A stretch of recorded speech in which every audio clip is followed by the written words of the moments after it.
I thought we'd do, Antony, my idea for talking to you was to try to find a sort of thread through your work, because there's so much to talk about. But I wanted to start with bodies, and I wanted to start with your body, which suddenly sounds slightly suspicious, but never mind. I wanted to the current climate, think, oh, really? Anyway, I would do, and I thought we'd start with your body being born. This starts to sound a bit mannered, but your body being born. You know, I'm aware, for instance, that you're in a large family. You have 7 children. One of 7. You're a very Catholic family, and I just thought it'd be nice just to hear about the world your body was born into. Well, it was 1950, so 5 years after the end of the Second World War, and it was kind of, I think, very tight. I think that feeling of 50s Britain was, in spite of having won the war, somehow everything was quite in short supply. And rationing, as far as I remember, was still, for certain things, still in action.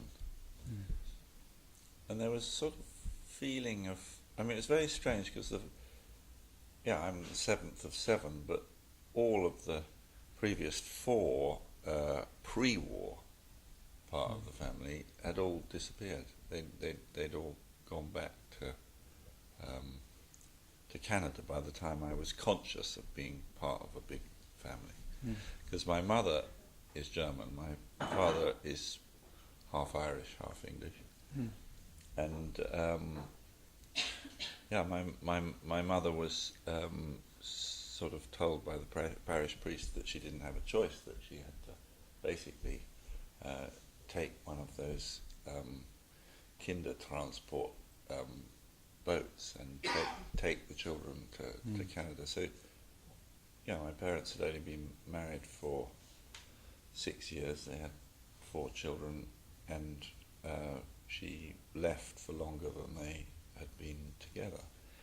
And it's quite an interesting feeling that I think all of my elder siblings somehow thought of Canada as a place without Dad, and therefore a very good place. And the minute they could, that was where they wanted to go back to.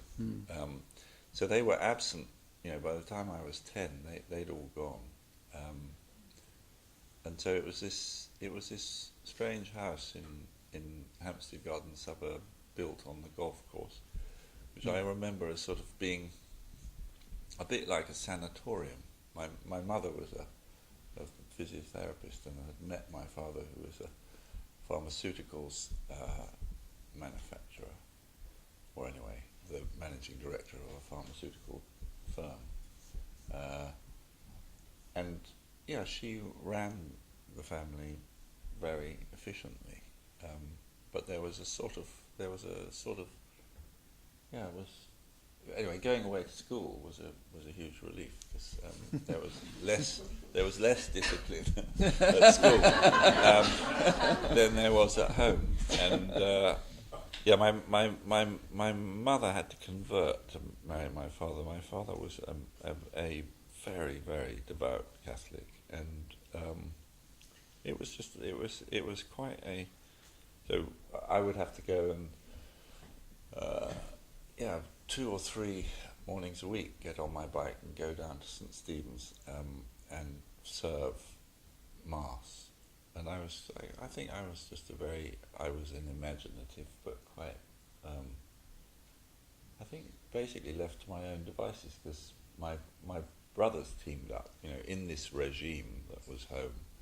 You needed allies. And they teamed up, and that wasn't. I was sort of good for experimentation, but not really allowed into the inner core of their alliance. And so I had to make. Well, I made my first studio in the potting shed, and had a chemistry set and knives and that sort of thing, and it was an absolute relief to be sent to a monastic boarding school in Yorkshire. No, I mean, this is terribly unfair on my parents, who obviously were, wanted the best for all of their children.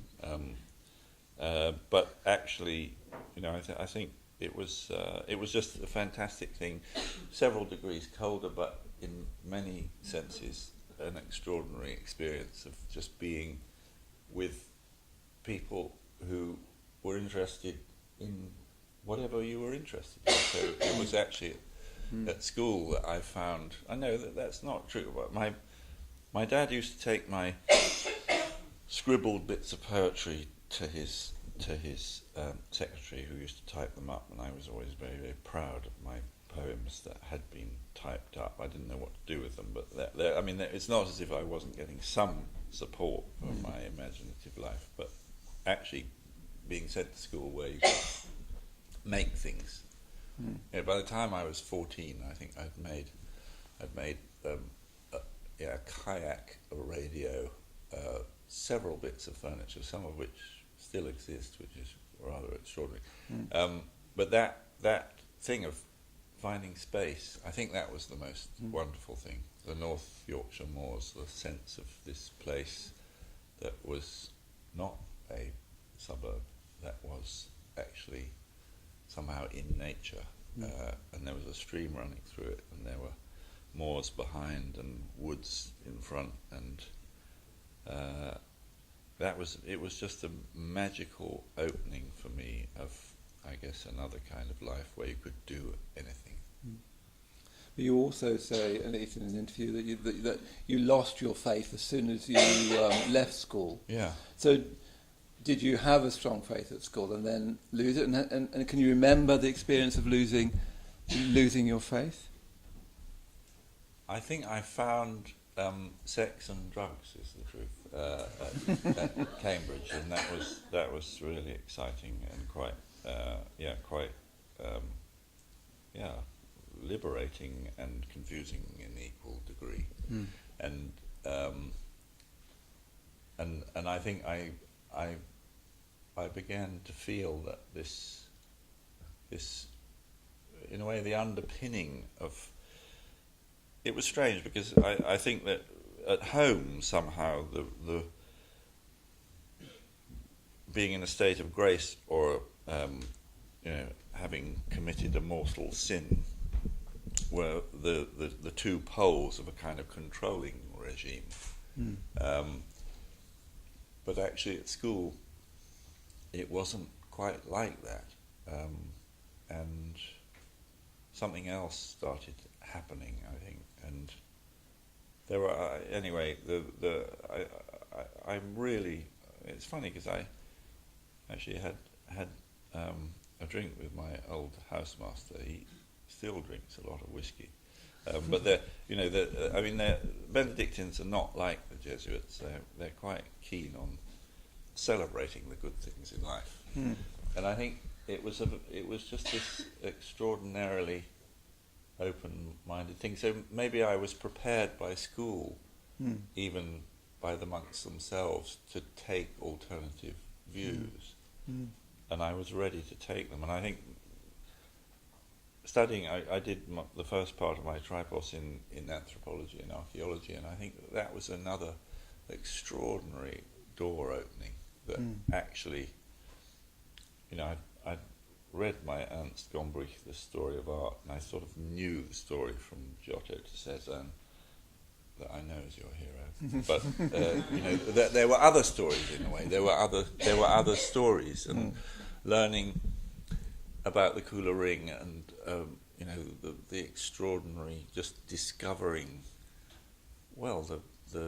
the carvings of the Sepik River in Papua New Guinea, realizing that there were whole other traditions of making things that actually had nothing to do with this obsession of making a cogent kind of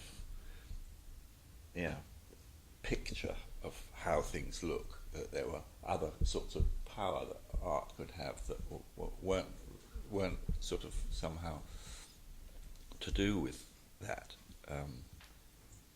and I guess I put my Christianity in that same frame of. So this is a belief system that is peculiar to this history and this geography, and maybe I've got to leave it behind in order to find what is true for me. And at Cambridge, I think I started getting interested in other religions, but certainly other forms of, I think, exploring what is consciousness. And we were reading, I think the Tao Te Ching, so using the I Ching, reading Lao Tzu, looking at the writings of Allen Ginsberg and Watts and Suzuki, and beginning to read books like 7 Years in Tibet or Alexander David Neal. And so after the thing I wanted to do most, aged 18, was to go to India, and that's what I did. So the first long vacation, I went east. I mean, that's the other body I wanted to talk about, is that those sleeping bodies that you saw in India, someone sleeping in the street covered by a dhoti. And I think it's called, your 1973 sculpture, Sleeping Place, which I think only exists, doesn't it, in photographs now. Yeah. But I wanted to go to that body. That was my friend. I came back and I just got Nikki Chubb to lie on the floor and just covered her in an old hospital sheet dipped in plaster. And it was very much, I think, the memory. I mean, I just found that incredibly moving. That I lost. I lost all my money. Well, it was probably relieved from my control by somebody. But anyway, in Calcutta, and had to live on the streets for a couple of weeks, and I found that an extraordinary experience, because I was immediately welcomed into this community of people that did that all the time, who told me where to go to get, chapati and dal, and where good places to sleep were, where it wasn't too noisy and not too windy,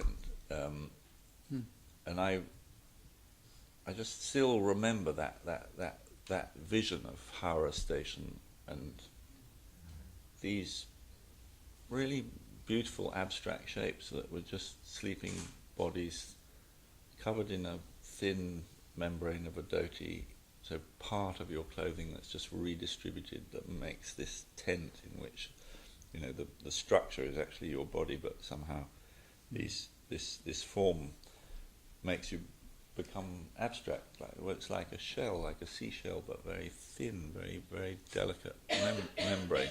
And suddenly here are these things that are in a way human and not human, that are right there along with the bullock carts and the bicycles and the rickshaws and the trucks, but they're respected. And that was a really strong vision of sort of, well, what does a human being need?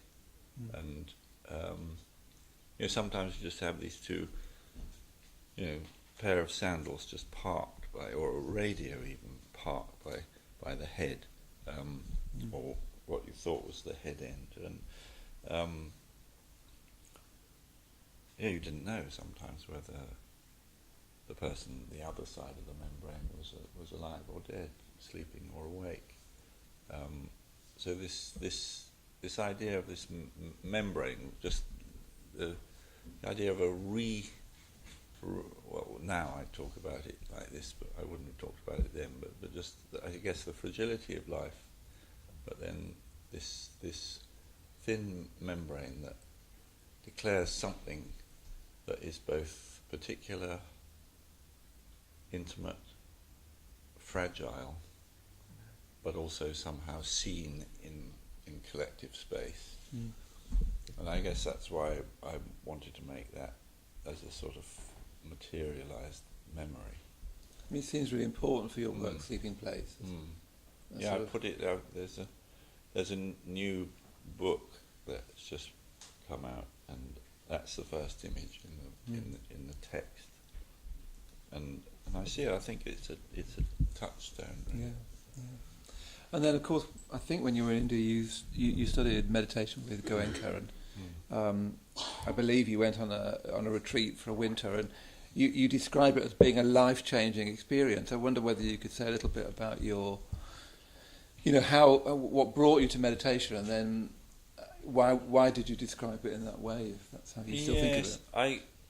I had various friends, and I had some experience at Cambridge with I think visualization meditation,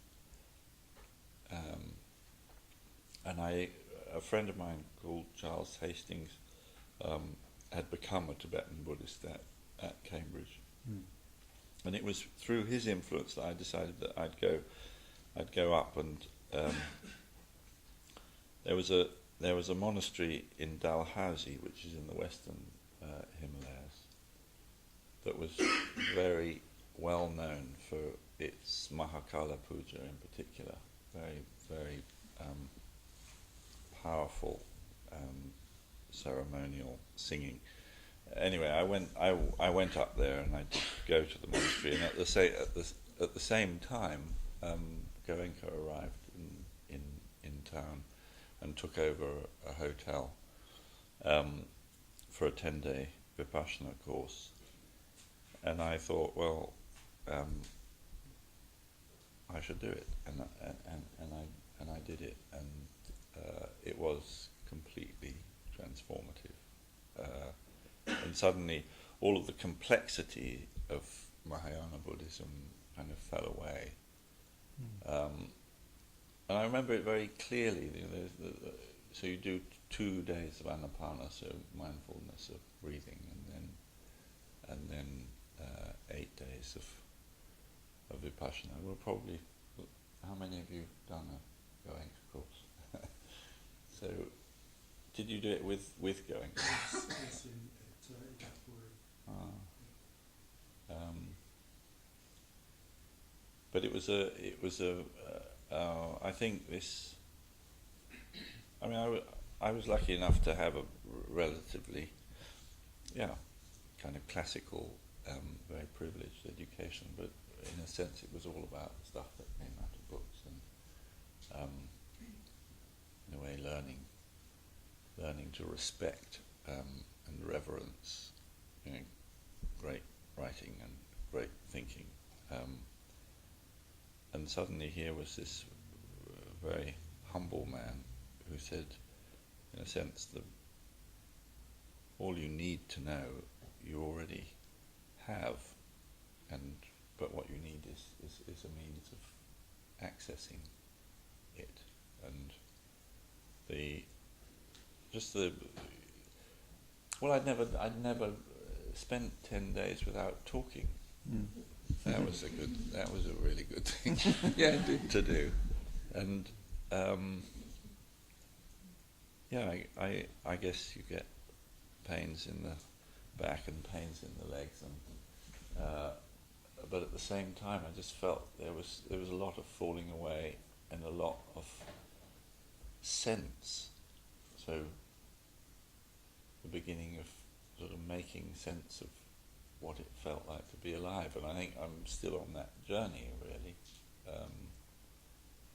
And certainly, all of the work that I do in sculpture, I think, wouldn't have happened without that. So I went on to do about 10 of those 10-day courses, but spent quite a bit of time in a variety of Buddhist retreats, and particularly at the Burmese Vihara in Bodh Gaya. And I think what I learned from Goenka was Well, it's probably like your sangha here. You know, it's not about ritual. It's simply about creating the space, you know, within your lives for being still enough to focus on being, and I still think that's, you know, I'm really only interested in making. I don't want to make art that is a distraction. I want to make art that in a way allows you to become aware of yourself in space and time.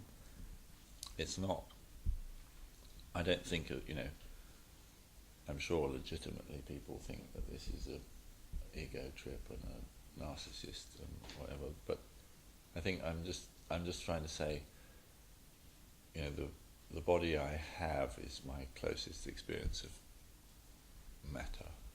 So can I use it from the inside?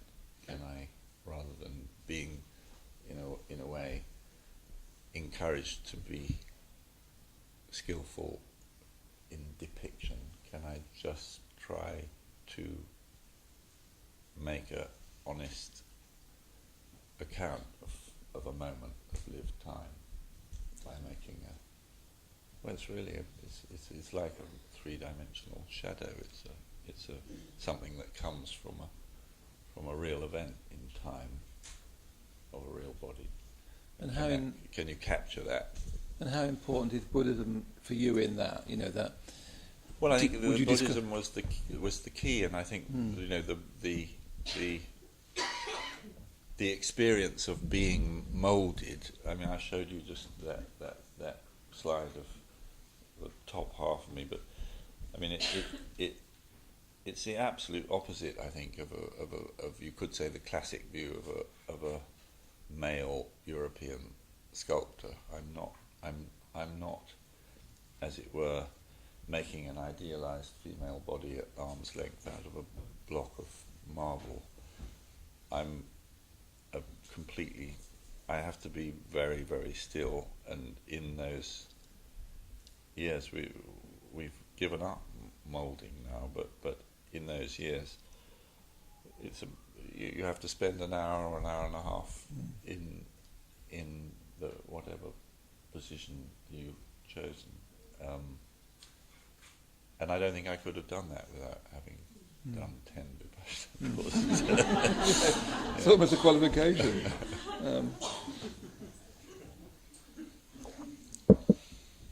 I mean, would you, I don't know whether it's sort of pushing the question too far, but would you describe yourself as a Buddhist or influenced by Buddhism? I'm more of a Buddhist than anything else, certainly more of a Buddhist than Catholic. I'm very reluctant to be, in a way, I'm not a clubbable person. Maybe that's because my brothers wouldn't let me play with them. But I feel, like tonight, it's just really nice to be with you lot, because I think I feel very at home. But it's funny, I'm still reluctant, having, in a sense, I still think of declared religious affiliation as somehow, wanting a system, a singular system that's going to unlock, and I sort of, maybe I'm more Jean-Paul Sartre, or when he says what is existentialism, that in a sense, each of us has to evolve our own moral system through experience and through meditating or contemplating what the results of our actions are, what the consequences of our actions are. And I think that self-determination, I think, well, my attitude to the Buddha's teaching is that he wants us to be self-determining, and this is the absolute opposite, in my view, of a Bhaktic religion, and certainly the opposite of Catholicism, where, in a sense, through reciting novenas to Mary, Mother of God, or to this saint or that saint, you can guarantee yourself a position in heaven. Well, that's not self-determination in my view. I think that the Buddha's message is, we can release ourselves from the cycle of suffering and rebirth. And I think that is, that's a call to a innate potential in each of us to realize our potential, and it's not this thing of escaping from self. I think that there's another way of looking at that. For me, I think the job that we are all doing is trying to make a self. But of course that self is also the product of all our relationships with other selves. But for that to be meaningful, we have to be somehow a meaningful point or axis point, transmitter in a collective. And I think, the thing that still bothers me about designated, as it were, affiliations to a particular religion is that I think that there's just a danger that somehow that job of self-determination may be either comforted or confused by the sense of belonging to maybe a rule of law or a ritual, a series of ritual practices. And yet that sense of belonging, to go on to other bodies, is very, especially as your work has developed a lot, hasn't it? So, I don't know, I'm thinking of all the people who made those fields, the Mexican workers, and then in Australia you've, used people who live near Lake, I can't remember. Lake Ballard. Yeah. Yes, increasingly you've wanted, it seems to me, to move beyond the individual with their, which is so much our focus now on our individual wants and needs, into a sense of community. Even your sense of the studio, I'm struck by the fact you all have lunch together. So you seem to have been sort of moving towards ever greater sense of belonging in your work. Yeah, I think community is the most important thing. I think we are only of value insofar as we help. I mean, in on the one hand, making a self, we make other selves possible. And I mean, in terms of the work, I think that for me, one of the maybe the most important things is actually the community that makes the work possible. And there are a lot of us now. There's over 20 of us in London, and the same amount up in Hexham, where the Northern studio is. I think that first sort of experience of the North was really important to me, going up to Yorkshire for school, and I think it's stayed with me. And the studio up there is a really important community that balances, in a way, the central London studio. But I think that sculpture, well, the kind of sculpture that I'm most interested in, which in a way often comes from cultures that don't have writing and don't have armies and don't have grain stores, but somehow make extraordinary architectures and extraordinary complex mythological narratives. They're all creative collectively. And I think that power of coming together to do something that isn't actually about food or money, or the expression of dominance over nature, but is actually about making something that makes life more alive. On the whole, is collective. I mean, I think I sort of think for the 20th century, on the one hand, art was liberated from serving power in the 20th century, but it then became individualized. When we think of Mondrian, when we think of Cézanne, when we think of Brancusi or Giacometti, these are all singular individuals who were able to sort of give meaning to their lives by making things that were absolutely determined by them in terms of value, but at the same time they retreated into these spaceship studios, and then curiously that then became interpreted, and there would seem to be a kind of link between what they represented and those in a way unique examples of self-determining lives were then turned a bit like saints into the kind of worshipped idols in institutionalized art. And there's a weird thing that anyway I you guess try to break out. I guess I want to think, I mean, Field or The Angel of the North, or all of those things are collectively made. I couldn't dream of making them by myself, and without the shipbuilders in the Northeast I couldn't have made The Angel of the North.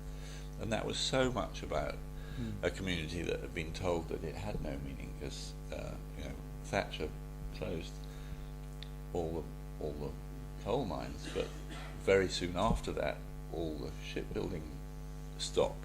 Swan Hunters was closed, and 2 other shipyards were closed, and suddenly this whole community that existed and really been the core, the crucible of the Industrial Revolution, and that extraordinary relationship between coal, iron and engineering, and that in a way Britain led the world in that Industrial Revolution, and our capability of making ships and bridges and locomotives. Suddenly they were told, no, you're over. We're going into service industries. We will make financial instruments. We don't need you anymore. And furthermore we're going to actually annihilate all that physical memory. We're going to turn all the slag heaps into new landscapes. We're going to get rid of all the winding. I mean, it's absolutely extraordinary. This history that is, in my view, as important as the Gothic cathedrals, suddenly absolutely annihilated from our landscape.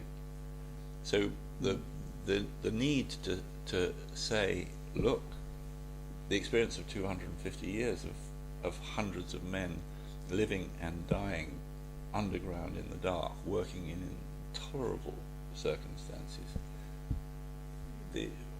We can't allow for that collective amnesia, but furthermore we can't allow for those skills not to be celebrated somehow. I mean, I'm talking like a politician now, but at the time it was just we had this maquette, and we put it in the back of a Luton van, and we just went around like Hartlepool and Middlesbrough and Newcastle, saying, how can we make this? Can you help? Who can do this? Who do you know who can bend ship plate? And it was a fantastic thing, finding the people who had basically been made redundant. And it takes often hundreds of years to build up these communities of capability, and finding them before they totally disappeared, and bringing them together to make this thing. And it was an amazing privilege to be able to do that, and in a way then reposition art as a place, because it's very important that the mound that the angel sits on, which is actually made out of the old pit head baths, where the miners would come up and wash off the dust from down below. It shares that mound with its visitors. In fact, it doesn't mean anything unless you, in my view, unless you see this relationship between that horizontal at the top of the wings and then the silhouettes of people walking on that hill. But it's, for me, it is a place where people can go and where somehow this community that had been told that it had no value is saying, yes, we have, this is what we can do. And it's become a place where really people,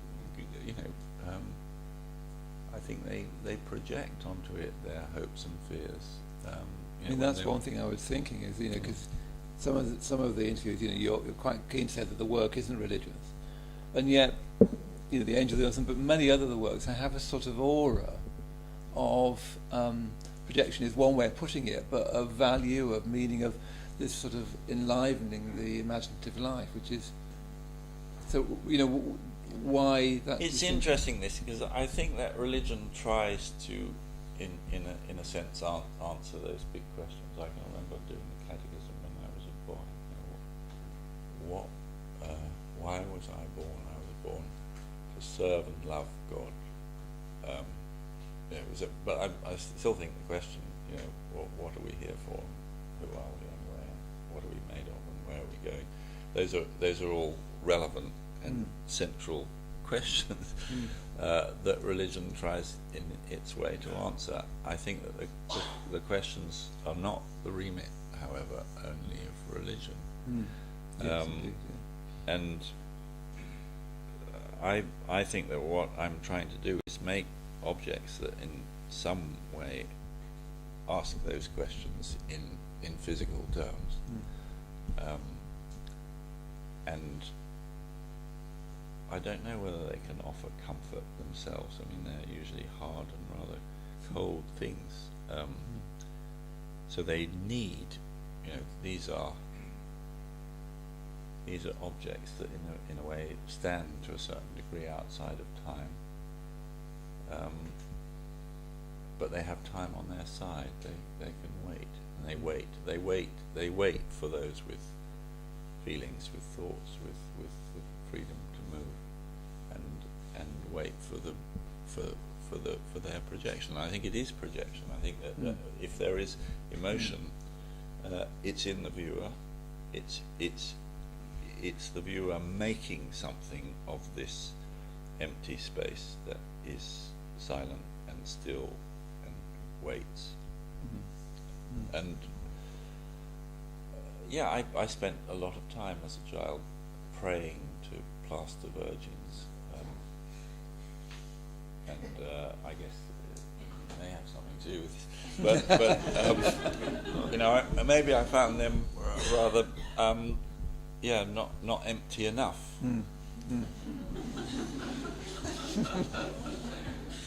I mean, the other question for me in that is, you talk about finding the people, finding the community, and interestingly, I do think your work, both in the literal, I think of the lovely work you did at the Baltic, that Domain Field. Domain Field, with these sort of He's terribly well informed.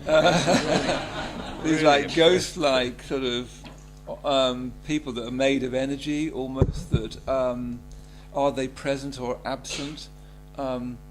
There's so many, communities that you've made in your time, and working with communities, your own studio, but also, with these people who've made the fields, for instance. Is that what I was wondering is whether that's how you've managed to? Because one of the things that strikes me when we were saying it is just how the continuity of your work over so long and the variety. I mean, I was just saying, I remember cycling again to see the British field and just thinking, who would have thought you'd make that? I would never have seen it coming. So how have you, is it through your sort of relationship with a community that you somehow manage, first of all, to kind of sidestep this kind of pigeonholing that modern art very much has and very much fashion-based, and that you've kept this incredible variety and continuity? It's a long question. It's easy.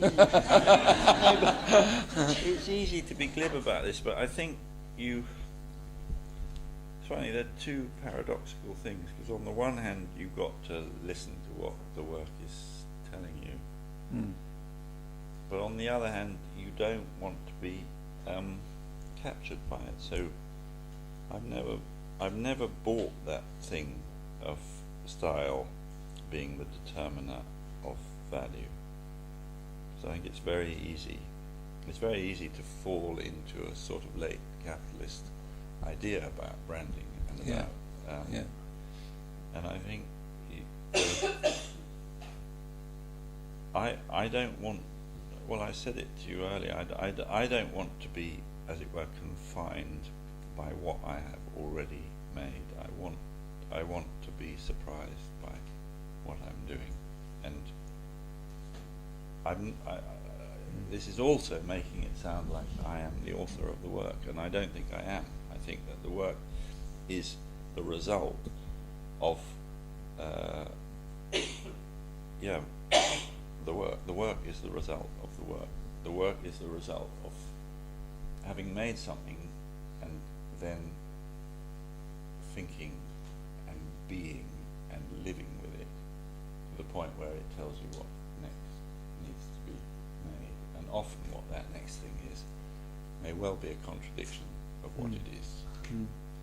And I don't want to resist that by feeling, oh well, if I do that, I will have denied that. Because you don't know what the connections are. I mean, I gave it. I mean, on one level, that was a lie. You know, my little preamble showing you whatever it was, 15, 20 slides, and suggesting that I knew what I was doing. I didn't. I really didn't. I just did things that somehow something told me to do, or and I think it's just very. It's an amazing thing to me that these patterns or obsession, you might say, or continually returning to. Well, there's this issue of the age, for instance. You know, is the bounding condition of something its identity? No, it isn't. So where is where or can we talk about identity? You know, identities used to be what you did, where you come from, what your accent was, who your parents were, who what religion you were, all of those things. And I think that, well, we're mercifully and celebratorily, if that's the word, free of that. I think that this I want to make things that are in a way catalysts for this, on the one hand, freedom, and on the other, responsibility to search out some kind of truth that you might be able to live, rather than making images or trophies or signs. And it seems to me that that's what you've done, Virgil. You still have a faith in art. I think art, in a time where I'm sorry to say this in this company, but I think that organised religion, let's put it that way, has failed us. I think politics continues to obscure us from real needs, and I think art, as an open space that has freed itself, hopefully, from the politics of power or serving power, is an open space which hopefully can be shared and is about providing tools of self-determination. I mean, that sounds like a highly instrumentalized idea about art, because there will be people who say, no, art, that's not what art's for. Art is about in a way, escape. It's about giving you a kind of window on in a way, an alternative. And I'm not sure that anyway. I think that for me, the adventure of making art is not dissimilar to what scientists do, in a sense. It's an examination of reality. They do it in entirely material terms, kind of a empirical experimentation with matter or energy. And I think that art does it in another way and says, can we look at the world like this? But you don't have to do it the same way all the time. It's a great place to finish. Thank you very much, Antony Gormley.